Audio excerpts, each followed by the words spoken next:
മൂകം കരോതി വാചാലം പങ്കും ലംഘയത്തെ ഗിരിം യത്കൃപാത്തമഹം വന്ദേ പരമാനന്ദമാധവം.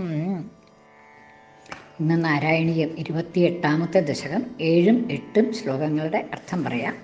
അർത്ഥം പറയുന്നത് കിഴക്കേപ്പാട്ട് വാര്യത്ത് ഭാരതി. 7ാമത്തെ ശ്ലോകം. ഗിരിശദ്രുഹിണാദി സർവദേവൻ ഗുണഭാജോപ്യവിമുക്തദോഷലേശൻ അവമൃശ്യ സദൈവ സർവരമ്യേ നിഹിതാത്വയ്യനയാപി ദിവ്യമാല.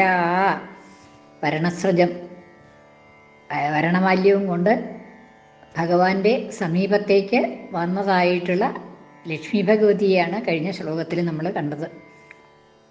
ഇനി ലക്ഷ്മി ഭഗവതി മാല്യം അണിയിക്കേണ്ടത് ആരെയാണ് എന്ന് ആലോചിച്ചു എന്നാണ് പറയണത്.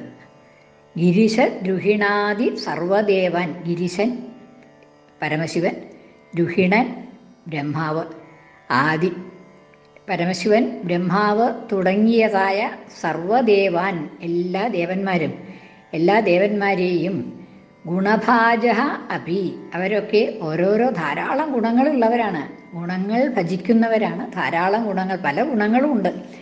എങ്കിലും ഗുണഭാജ അഭി ഗുണഭാക്കുകളാണ് എങ്കിലും, എല്ലാ ഗുണങ്ങളും ഉള്ളവരാണ് എങ്കിലും അവിമുക്ത ദോഷലേശൻ, ദോഷലേശങ്ങൾ എല്ലാവർക്കും ഉണ്ട് എന്നാണ്. കുറേശ്ശെ ദോഷം അല്പമായിട്ടാണെങ്കിലും എല്ലാ ദേവന്മാർക്കും ധാരാളം ഗുണങ്ങളുണ്ടെങ്കിലും അവിമുക്ത ദോഷലേശൻ, ദോഷലേശങ്ങൾ കുറേശ്ശെ ദോഷങ്ങൾ എല്ലാവർക്കും ഉണ്ട്. കുറേശ്ശെ ദോഷങ്ങളിൽ നിന്ന് വിമുക്തരായിട്ടില്ല, അവിമുക്തന്മാരാണ്, മോചിതരായിട്ടില്ല. എല്ലാവർക്കും എന്തെങ്കിലുമൊക്കെ ഓരോ ദോഷം കാണാനുണ്ട് എന്ന് അവിമുക്ത ദോഷലേശൻ, അല്പം ദോഷങ്ങളിൽ നിന്ന് വിമുക്തരല്ല എന്ന് അവിമുക്ത ദോഷലേശാൻ അവമൃശ്യ ആലോചിച്ചിട്ട്, അതാണ് എന്ന് നല്ലപോലെ ആലോചിച്ചതിന് ശേഷം ആലോചിച്ച് നോക്കിയപ്പോൾ ലക്ഷ്മി ഭഗവതിക്ക് മനസ്സിലായി ഇവർക്കൊക്കെ കുറേശ്ശെ ദോഷങ്ങളുണ്ട്.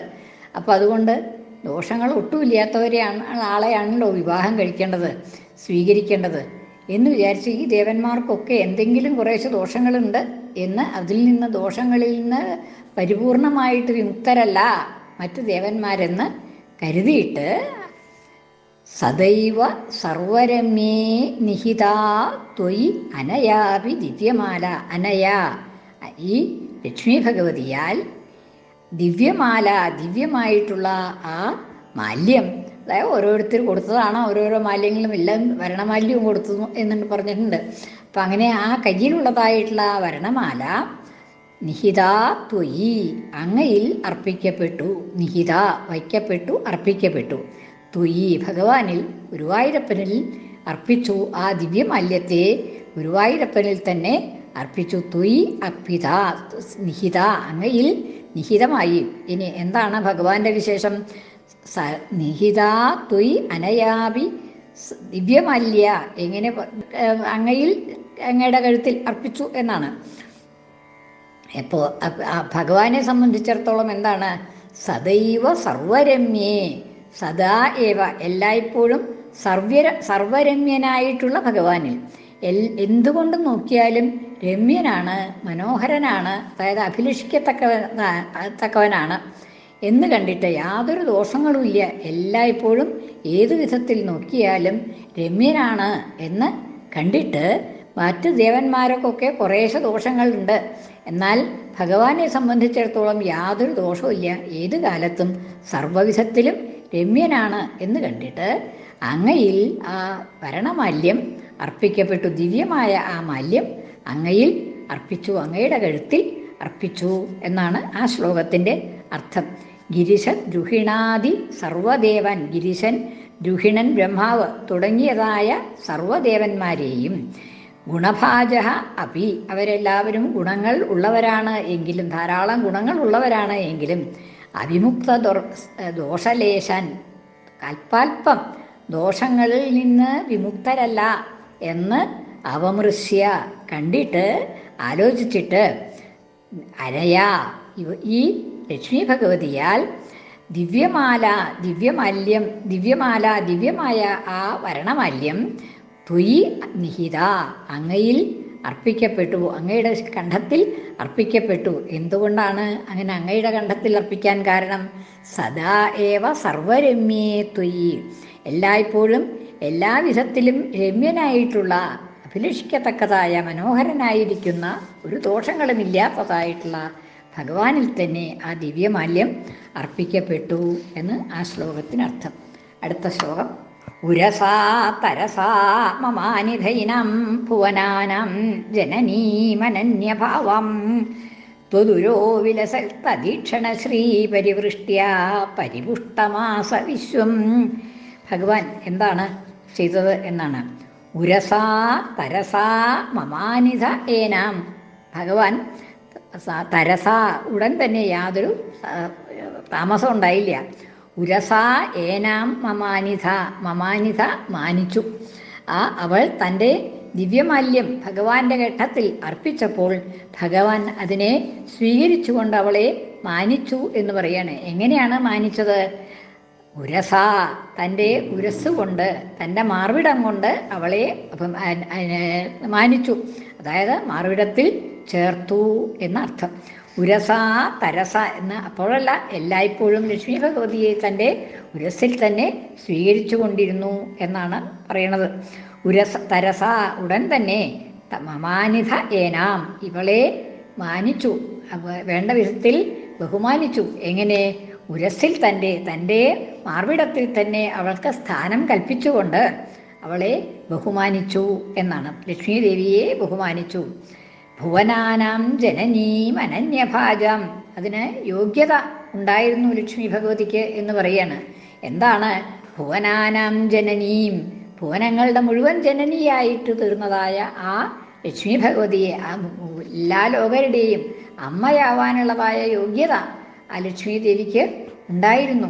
അതുകൊണ്ട് തന്നെ ഭുവനാനാം ജനനീം, ഭുവനങ്ങളുടെ മുഴുവൻ ജനനിയായ, പിന്നെ അനന്യഭാജാം, ആ സ്വീകരിക്കുന്നതിന് മറ്റൊരാളെയും ഭജിക്കാത്തതായിട്ടുള്ള, ഭഗവാനെ ഒഴിച്ച് മറ്റാരിലും താല്പര്യം കാണിക്കാത്തതായിട്ടുള്ള ഭഗവാനിൽ തന്നെ തൽപരയായ ആ ലക്ഷ്മി ഭഗവതി, അനന്യഭാജം, അന്യനെ ഭജിക്കാത്തതായിട്ടുള്ള, മറ്റൊരാളിലേക്കും താല്പര്യം കാണിക്കാത്തതായ ആ ലക്ഷ്മി ദേവിയെ ഉരസാ മമാനിധ, തൻ്റെ മാർവിടത്തിൽ ചേർത്ത് സ്വീകരിച്ചു, ബഹുമാനിച്ചു എന്നാണ്. ഭുവനാനാം ജനനിയും, ആ ഭുവനങ്ങളുടെ ജനനിയായിട്ട് സ്വീകരിച്ചു എന്നും കൂടിയും അവിടെ അർത്ഥമെടുക്കാം. എന്താണെന്ന് വെച്ചാൽ താൻ ഭുവനങ്ങളുടെ മുഴുവൻ പിതാവാണ്, എല്ലാ ലോകരുടെയും പിതാവാണ് താൻ.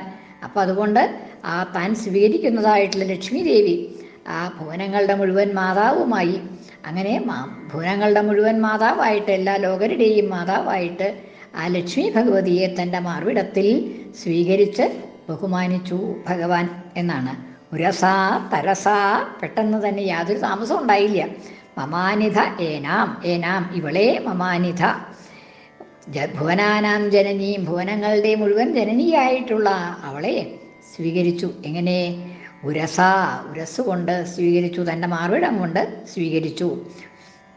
അനന്യഭാജാം, അതുതന്നെയുള്ള യോഗ്യത, മറ്റൊരാളെയും ഭജിക്കുന്നില്ല എന്നത് തന്നെ. ത്വദുരോവിലസൽ തദീക്ഷണ ശ്രീ പരിവൃഷ്ട്യ പരിപുഷ്ടമാസ വിശ്വം, ലോകം മുഴുവൻ പരിപുഷ്ടം ആസ, സമ്പൽ സമൃദ്ധമായി തീർന്നു, പരിപുഷ്ടമായി വർദ്ധിതമായി തീർന്നു, സമ്പൽ സമൃദ്ധമായി തീർന്നു, ഐശ്വര്യപൂർണമായി തീർന്നു ലോകം മുഴുവൻ എന്നാണ് പറയണത്. എങ്ങനെ? പരിപുഷ്ടം ആസ വിശ്വം, പരിപുഷ്ടമായി തീർന്നു, ആസ ഭവിച്ചു. എങ്ങനെയാണ് ലോകം മുഴുവൻ പരിപുഷ്ടമായി തീർന്നത്, വർദ്ധിതമായി തീർന്നത് എന്നാണെങ്കിൽ, ത്വദുരോ വിലസൽ തദീക്ഷണ ശ്രീ പരിവൃഷ്ട്യ, ത്വദുരോ വിലസത്, അങ്ങയുടെ ഉരസിൽ വിലസിക്കുന്നതായ, ശോഭിക്കുന്നതായ ഭഗവാന്റെ ഉരസിൽ സ്വീകരിച്ചു എന്ന് പറഞ്ഞുല്ലോ. അങ്ങനെ അങ്ങയുടെ ഭഗവാന്റെ ഉരസിൽ, മാർവിടത്തിൽ വിലസത്, ശോഭിക്കുന്നതായ തദീക്ഷണ ശ്രീ പരിവൃക്ഷ്യ, തദ് അവളുടെ ഈക്ഷണം, നോട്ടം, കടാക്ഷങ്ങൾ, ആ ലക്ഷ്മി ദേവിയുടെ കടാക്ഷങ്ങളുടെ തദീക്ഷണ ശ്രീ പരിവൃഷ്ട്യ, അതിൻ്റെ ഐശ്വര്യം, ആ ഐശ്വര്യത്തിൻ്റെ പരിവൃഷ്ടി കൊണ്ട് അതങ്ങനെ വർഷിക്കുകയാണ്, കടാക്ഷം കൊണ്ട് ഐശ്വര്യം വർഷിക്കുകയാണ് എന്നാണ്. ത്വതുരോ വിലസ, അങ്ങയുടെ വിലസിൽ വിലസിക്കുന്നതായിട്ടുള്ള തദീക്ഷണ ശ്രീ, അവളുടെ ലക്ഷ്മി ദേവിയുടെ ഈക്ഷണം കടാക്ഷങ്ങൾ, ആ കടാക്ഷങ്ങളുടെ ഐശ്വര്യം, അതിൻ്റെ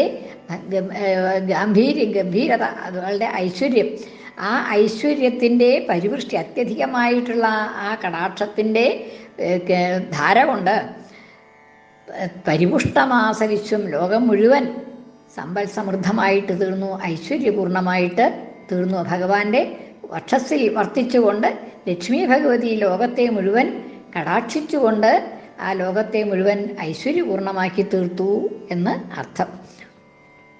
2 ശ്ലോകങ്ങൾ 2-3 കൂടി ചൊല്ലാം. ഗിരിശദ്രുഹിണാദി സർവദേവൻ ഗുണഭാജോപ്യവിമുക്തദോഷലേശൻ അവമൃശ്യ സദൈവ സർവരമ്യേ നിഹിതാ ത്വയ്യനയാപി ദിവ്യമാല. കൃഷ്ണാർപ്പണം. മലയാള പരിഭാഷ. വിധി സർവസമസ്തദേവജാലം ഗുണവാന്മാരപി ദോഷമുക്തരല്ല. അതിനാലഥ ദേവി മാല്യമിട്ട സകലാഭീഷ്ട വരിച്ചു നിന്നെയപ്പോൾ. ഉരസാ തരസാ മമാനിധൈനം ഭുവനാനാം ജനനീമനന്യഭാവം തുദുരോ വിലസൽ തദീക്ഷണ ശ്രീപരിവൃഷ്ട്യാ പരിപുഷ്ടമാസ വിശ്വം. കൃഷ്ണാർപ്പണം. മലയാള പരിഭാഷ. ഒരു മോഹവുമില്ല മറ്റൊരാളിൽ ജനനീം മാറിലൊതുക്കിയങ്ങു വേഗം. അവിടെ വിലസിച്ചു വീക്ഷണത്താൽ ഉലകങ്ങൾക്കു സമൃദ്ധിയേകി ദേവി. സർവത്ര ഗോവിന്ദനാമ സങ്കീർത്തനം. ഗോവിന്ദ ഗോവിന്ദ.